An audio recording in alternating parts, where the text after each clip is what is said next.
I'm here with Bizhan Tong, the director of today's film, The Escort. How are you today? I'm very well, thank you. Just flown in. Yeah, really? So, I can hear it in your accent, but tell us where you're from. I'm British. I'm from London. Okay, and what was that flight like for you? The food was awful, but no, it was wonderful. I did spend an awful amount of time in customs because they couldn't get my fingerprints. But no, it was wonderful to jump from customs to here for the screening of these wonderful films. All right, so tell me a little bit about your film, The Escort. So The Escort's about a young man who tries to convince an escort to leave her line of work, and it's really about gender perception within society, the skewed power dynamics between men and women, and trying to give a voice to escorts, to sex workers, at a time when Me Too and Time's Up has become so prescient in public life. So what exactly was your, inspiration for doing a film like this? It was an actual encounter with an escort. On my way to work to meet a client, an escort tried to sell her services. I politely declined, but then we had a conversation, and it was veering through various topics from literature to politics.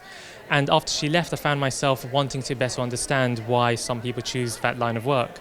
So the next thing I knew, I was reaching out to escorts, trying to ask if we could have a coffee conversation.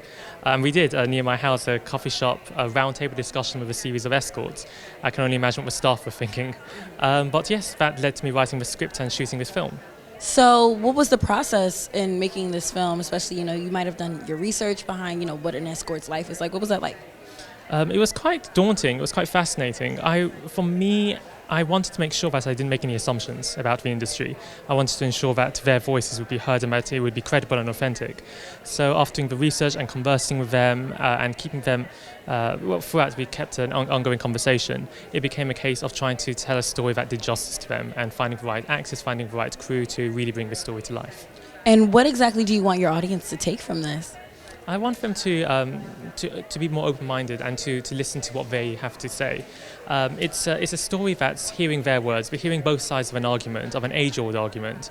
The film isn't intended to condemn being an escort, nor is it intended to condone it. And what we want to do is just better understand their lives and the dangers that they face, and see what we can do to support. All right, well, I'm so excited to see it. I think we all are, honestly. So, thank you so much. Thank you. Thank you for having me.